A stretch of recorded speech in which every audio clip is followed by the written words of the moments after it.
న్యాయాధిపతుల గ్రంథము 3వ అధ్యాయము 12వ వచనాన్ని మనం పరిశీలన చేస్తున్నట్లయితే, ఇశ్రాయేలీలు మరలా దేవుని దృష్టికి దోషులు అయిరి గనుక వారు దేవుని దృష్టికి దోషులైనందున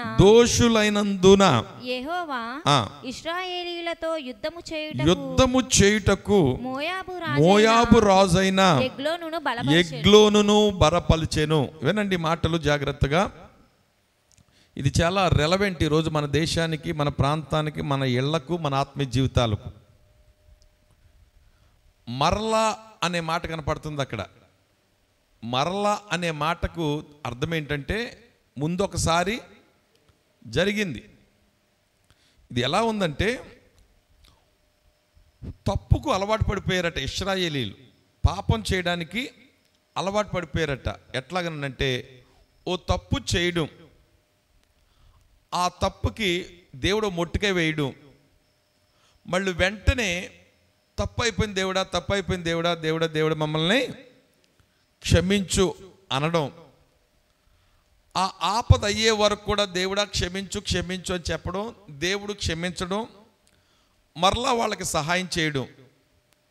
ఆ సహాయం పొందుకున్న తర్వాత ఆ పశ్చాత్తాపాన్ని నిలబెట్టుకోకుండా మళ్ళీ ఆ పాపంలో పడిపోవడం, మళ్ళీ ఇంకొకటి రావడం, మళ్ళీ ఒక శోధన రావడం, మళ్ళీ ఎప్పుడైతే శోధన మీద పడిందో మరలా ఏం మొదలుపెట్టారు, దేవుడా దేవుడా మాకు క్షమించు క్షమించు నాయన, పశ్చాత్తాపడతాం. మరలా దేవుడు క్షమించడం, వాళ్ళకి సహాయం చేయడం, మళ్ళీ పడిపోవడం. ఇది ఎలాగైపోయిందంటే, చెప్పండి ఎలాగైపోయిందండి? అలవాటుగా మారిపోయింది. మీకు రీసైకిల్ బిన్ అని ఉంటుంది కదా మీ సెల్ ఫోన్లో, మీ కంప్యూటర్లో. అట్లాగే చూడండి, సైక్లింగ్ అన్నమాట.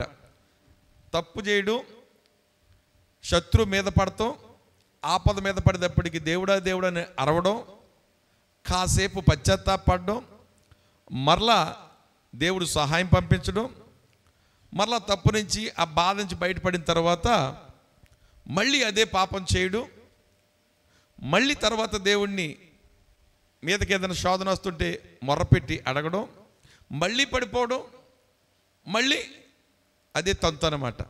కొంతమంది ఉంటారు అట్లాంటి వాళ్ళు, చాలామంది, కొంతమంది కాదు. ఇప్పుడు మనం చేసే పని కూడా అలాగే ఉంది. దీన్ని ఏమంటామంటే, ఇక తప్పు చేయడానికి సైక్లింగ్ అన్నమాట. చేయడం, ఒప్పుకోవడం, మళ్ళీ చేయడం, ఒప్పుకోవడం, మళ్ళీ చేయడం, ఒప్పుకోవడం. దీనికి కొంతమంది అలవాటు అయిపోయారు. ఈ ఇశ్రాయేలీలు కూడా అట్లాగా అయిపోయారట. ఎప్పుడైతే వీళ్ళు తప్పు చేసి మళ్ళా పాపంలో పడి దేవునికి దోషులుగా తయారయ్యారో, ఆ దోషులుగా తయారైన తర్వాత దేవుడు మరలా ఎవరు లేపాడంటే, ఇక్కడ మనం చూస్తున్నాం, ఎగ్లోను అనే వాడిని లేపాడట. ఎగ్లోను అనేవాడు ఎవరయ్యా అనంటే, మోయాబు అనే దేశానికి రాజువాడు. ఆ మోయాబు అనే దాని చరిత్ర మనం చూస్తే, వీళ్ళు అక్రమ సంతానం నుండి వచ్చినటువంటి ఒక భయంకరమైనటువంటి దేశీయులు అన్నమాట. ఇట్లాంటి అక్రమ లోతు సంతానం నుండి వచ్చినటువంటి ఈ మోయాబీయులు పరిశుద్ధమైన దేవునితో సంబంధాలు పెట్టుకుని జీవించవలసి ప్రత్యేకించబడినటువంటి ఇశ్రాయేలీల మీద ఇప్పుడు ఏమైపోయారట? యుద్ధం చేయడానికి వచ్చేసారట. ఇప్పుడు దేవుని ప్రజలైన ఇశ్రాయేలీలు ఏమైపోయారంటే, ఎగ్లోను చేతిలో, అంటే మోయాబీలు చేతులు ఏమైపోయారట? వాళ్ళు అణచబడిపోయి ఉన్నారట. మీకు అర్థమవుతుందని చెప్పేదమ్మా, అమ్మాయి అర్థమవుతుందా మీకు? మోయాబీలు అనేవాళ్ళు పాపానికి, దుర్మార్గానికి, చెడు పనులకి కరుడు కట్టిన రాక్షసులు లాంటి వాళ్ళు అన్నమాట. ఇట్లాంటి వాళ్ళు జీవము కలిగిన దేవుని బిడ్డల్ని వాళ్ళ చేతి కింద పెట్టుకుని ఏం చేశాడట? వాళ్ళ చేతి కింద పెట్టి ఏం చేస్తున్నారు? అణిచివేసేస్తున్నారట. అసలు రూలుగా ఎవరు నడచాలి? దేవుని పిల్లలైన వాళ్ళు ఈ పాప సంబంధమైన ప్రజలను ఏం చేయాలి? వీళ్ళు అణిచివేయాల. కానీ ఇక్కడ ఏం జరిగిందో తెలుసండి, పాప సంబంధంగా ఉన్నవాళ్ళు, లోక సంబంధంగా ఉన్నవాళ్ళు దేవుని పిల్లల్ని ఏం చేస్తున్నారట? అణిచివేసేస్తున్నారట. ఇది బాధాకరం. ఎప్పుడైతే వీళ్ళ దుర్మార్గంగా దోషులుగా తయారయ్యారో దేశము అల్లుకులాలం అయిపోయింది. ఇప్పుడు దేశము అల్లుకులాలం అయ్యేటప్పటికీ పరిస్థితి అల్లుకులాలం అంటే ఎలా అంటే, దుర్మార్గంగా ఉన్నటువంటి మోయాబు రాజు వచ్చి పరిశుద్ధుడైన దేవుని యొక్క ప్రజల మీద ఏం చేస్తున్నాడట? అధికారం చేస్తున్నాడు, ఆధిపత్యం చేస్తున్నాడు. ఆధిపత్యం చేసి ఇలా అన్నాడట ఎగ్లోన్ అనేవాడు. ఏమన్నాడంటే, మీరు మీ మీదకి మేము యుద్ధానికి వచ్చి జయించి మా చేతి కింద మీరు అణచబడి ఉన్నారు కనుక మీ పండిన పంటల్లో మీ కష్టార్జితలు వచ్చిందంతా కూడా ప్రతిది ఏమైతే వస్తుందో మీ దేశంలోంచి, మీ పంటల్లోంచి, మీ ప్రాంతం నుంచి ప్రతిసారి సంవత్సరంకోసారి లేకపోతే నెలకోసారి వచ్చినప్పుడల్లా వీళ్ళు ఏం చేయాలంటే సుంకాల కప్పము కట్టాలన్నమాట, ట్రిబ్యూట్. ఆ కప్పం అంటే ఏంటి?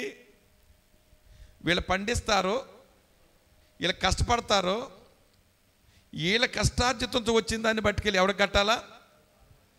వేరే వాడికి కట్టాలా. వాడు ఏ పెట్టుబడి పెట్టడు, వాడు ఏ సహాయం చేయడు. వాడికి పట్టుకెళ్ళి ఏం చేయాలి మనం? ఎందుకు చేయాలనంటే, ఒకవేళ అలా పెట్టకపోతే, అలా కట్టకపోతే వాడు మన మీద ఏం చేస్తాడు? దాడి చేస్తాడు. అంటే ఏమీ పెట్టుబడి పెట్టకోకుండా, ఏ సహాయము లేకోకుండా ఆ వ్యక్తి ఉంటే వాళ్ళకు వీళ్ళు వెళ్ళి ఇశ్రాయేలు ఏం చేస్తున్నారట? కప్పము కట్టి వాళ్ళ చేతి కింద అణిగి మణిగి అధికార హీనులై ఇప్పుడు వాళ్ళ చేతిలో కీలుబొమ్మలుగా మారిపోయారట. ఇప్పుడు మోయాబీలు చేతిలో ఇశ్రాయేలీలు ఏమైపోయారు చెప్పండి? ఒక కీలుబొమ్మలుగా మారిపోయారు. ఈ కీలుబొమ్మలుగా మారిపోయినటువంటి ఇశ్రాయేలీలు ఇప్పుడు ఆ రాజుకి, ఎగ్లోన్ అనేవాడికి మొత్తం కష్టపడి పోగేసి పట్టుకెళ్ళి వాడికి పెట్టాలన్నమాట.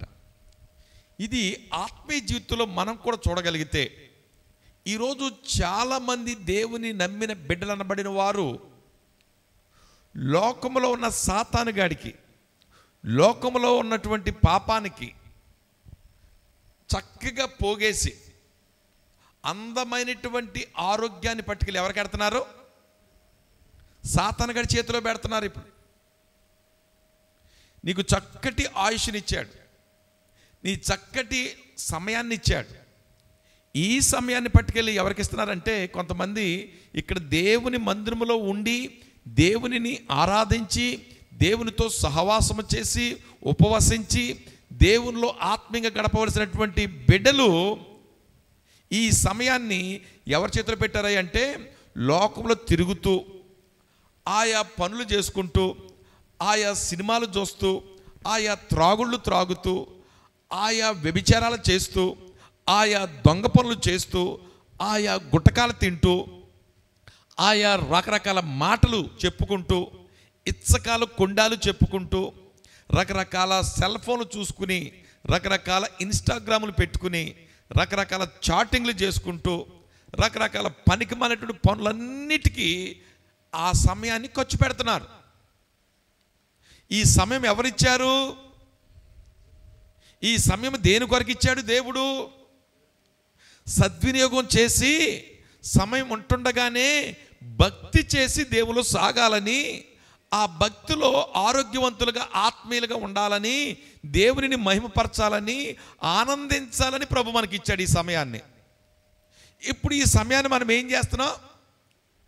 ఆ దుర్వినియోగం చేసి దేవుడు ఇచ్చిన సమయాన్ని ఇప్పుడు ఈ సమయం అంతా పట్టుకెళ్ళి కొంతమంది రకరకాల స్థలాల్లో సీరియల్ చూసేవాళ్ళు కొంతమంది, కబుర్లు చెప్పుకునేవాళ్ళు కొంతమంది, తిరిగేవాళ్ళు కొంతమంది, ఫోన్లు మాట్లాడుకునేవాళ్ళు కొంతమంది, రోడ్లమ్మట పనికిమాలిన పనులు చేసుకుంటూ తిరిగేవాళ్ళు కొంతమంది.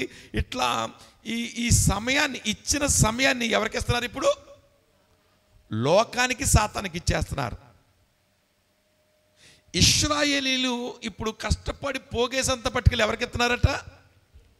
కప్పం కడుతున్నారట. ఓ పనికిమాలినటువంటి ఎగ్లోననే ఆ యొక్క మోయాబీల రాజుకి. ఇది మొదటి ఆధ్యాత్మిక జీవితంలో మనం పాఠం నేర్చుకోవాలి. మొదటిగా